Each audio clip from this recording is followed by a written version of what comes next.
bienvenue à l'atelier.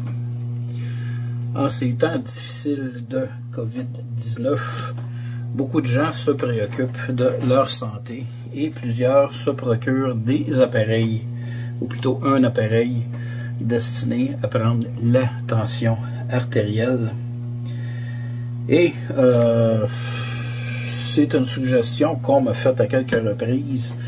Il y a des gens qui savaient que j'avais ce type de machine-là que j'utilise régulièrement. Alors, on m'a demandé de faire une petite vidéo là-dessus pour expliquer brièvement comment fonctionne cette machine-là et comment interpréter les résultats. Donc, pour débuter, ce qu'il faut savoir, c'est que la machine vient prendre, en fait, tout dépendant des modèles, 3 mesures. Soit la pression systolique, la pression diastolique et un beau cœur ici, le rythme cardiaque. Qu'est-ce que la pression systolique? C'est la pression exercée par le cœur au moment où le sang sort du cœur et à sa sortie, le sang va s'en aller ou se diriger, si vous voulez, vers les artères et ensuite le sang va être pompé dans l'ensemble du réseau sanguin pour revenir par la suite par les veines.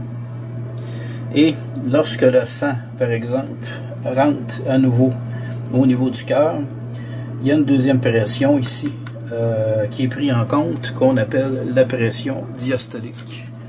Donc systolique au moment où le sang sort du cœur, diastolique au moment où le sang entre à l'intérieur du cœur. En termes de valeur, on dit qu'une pression idéale est entre 120 pour le systolique et 80 pour la diastolique. Mais là, c'est vraiment là, des chiffres là, vraiment là, parfaits. Ce qu'il faut savoir, c'est que à différents moments de la journée, la pression va changer, soit elle va monter, soit elle va descendre. Je peux être dans mon cas le matin au lever, la pression est toujours plus haute parce que le corps se prépare pour la lever. Et chose que vous ne savez peut-être pas, vous en parlerez à votre médecin, environ 1 heure à 2 heures avant le réveil, le foie commence à bouger et va, entre autres, envoyer du cholestérol dans votre système, également du sucre, donc du glucose, parce que le foie, au cours de la journée, va servir un peu d'accumulateur de glucose, et le matin, pour vous préparer au réveil, va en redistribuer dans le réseau sanguin. Bon, évidemment, je ne suis pas médecin, vous pourrez consulter sur Internet. Ici, au Québec, je sais qu'en France, on calcule de façon un peu différente. La règle maintenant, on dit que passer 139 de pression en pression systolique nécessite une prise en charge, ce qui est à mon avis faux, parce que avant on commençait à soigner à 160, 170. Là on commençait à mettre les gens sous médication, mais maintenant je pense que c'est un peu le thème de la pré-hypertension artérielle, et à partir de 139 et plus, on commence à traiter avec une médication. Donc une médication qui a pour but de faire descendre cette pression-là à l'intérieur du corps. Et évidemment, lorsqu'on vieillit, la pression a tendance à monter de façon naturelle. Et ce qu'on a découvert avec les années, c'est qu'évidemment, si une pression systolique est trop élevée, donc à la sortie du cœur, il y a trop de pression, il y a éventuellement un danger au niveau des artères qui, elles, vont rétrécir avec les années Et tout dépendant, par exemple, si vous êtes un gros consommateur de sel, évidemment, les artères vont durcir, ils vont perdre de l'élasticité. Et à ce moment-là, il y a un risque de rupture. Donc, c'est la crise cardiaque. Évidemment, quand on prend sa pression, il faut être assis, être bien tranquille. Même il y a une documentation que j'ai trouvée à un moment donné où on disait qu'il fallait attendre, je pense, 2 heures après avoir bu un café. Je suis en train de prendre un café et on va faire un test dans quelques instants. Alors je vais mettre ceci de côté et je vais servir de cobaye. Donc je vais m'installer. Alors j'ai ici une machine, là, puis là je ne fais pas de publicité pour le fabricant. Ça m'intéresse pas. Mais commencer là, à mettre là, des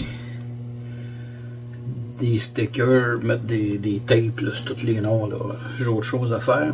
Donc ce type de machine-là est vendu généralement en pharmacie. Donc c'est un modèle là, tout à fait standard qui vient nous donner pression systolique, diastolique, le nombre de pulsations à la minute.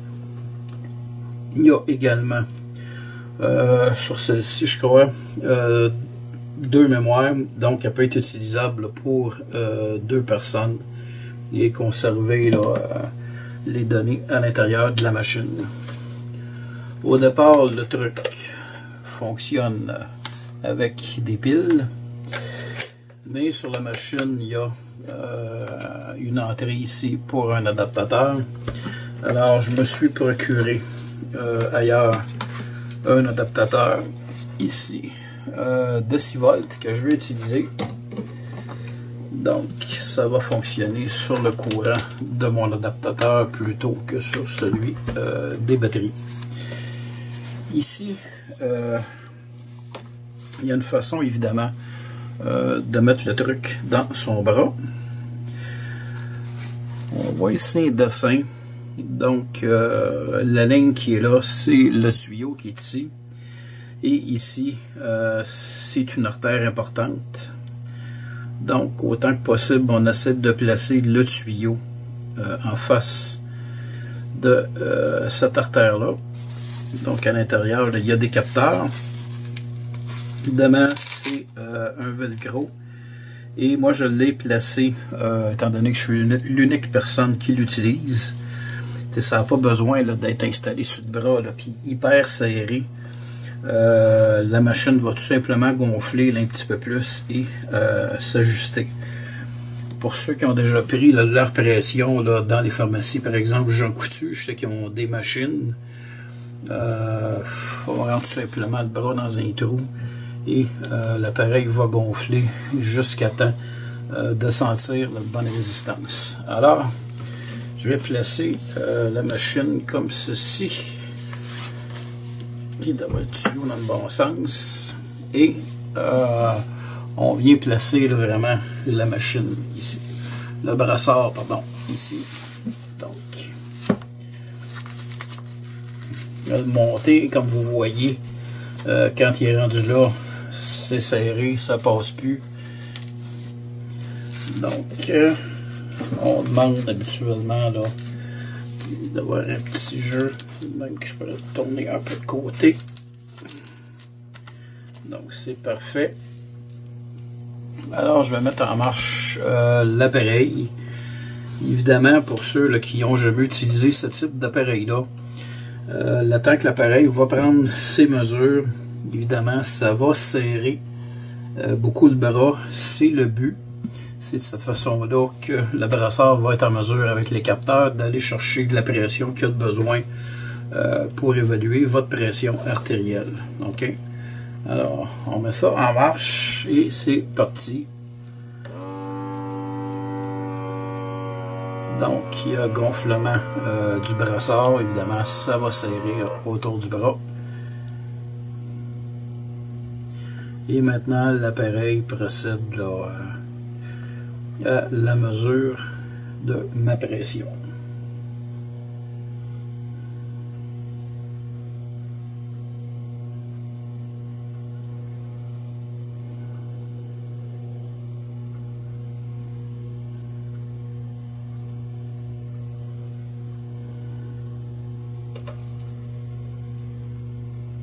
où je suis aujourd'hui. Je suis en pleine activité dans l'atelier.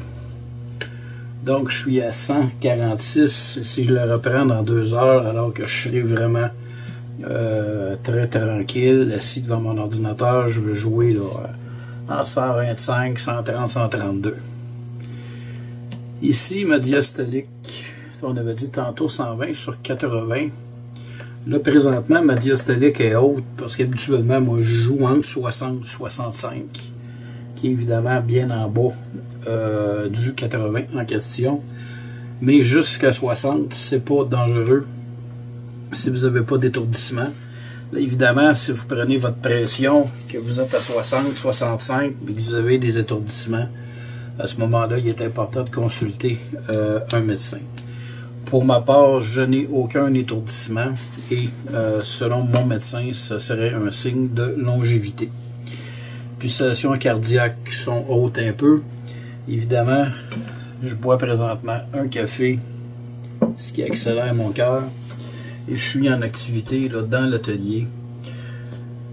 Donc, les chiffres sont un peu plus hauts. Idem là, dans mon cas pour la diastolique et la systolique qui va tout simplement descendre tantôt. Là, évidemment, si j'avais 160, 170, il serait temps d'aller consulter. Là. Mais 146, là, ça m'énerve pas là. Alors, c'est de cette façon-là qu'on va prendre sa pression. Et, comme je le disais tantôt, il faut tenir compte des activités du moment. Évidemment, si vous êtes en train de faire du sport, votre pression peut monter là, à 170, 180, c'est normal. Parce que là, le cœur est en train de pomper, de travailler. Idem pour la diastolique ici. Idem pour les battements cardiaques. Alors, j'espère que cette courte vidéo va répondre à certaines questions. Comme je vous dis, le meilleur moment pour évaluer votre pression artérielle, c'est à partir du moment où vous êtes assis depuis un certain temps, vous êtes tranquille. On parle de 2 heures après avoir bu un stimulant qui est, par exemple, le café. Prendre une petite gorgée. Et donc, abstraint d'activité physique depuis un certain temps. Alors, j'espère que ça répond à certaines de vos questions. Je vous dis merci et à la prochaine.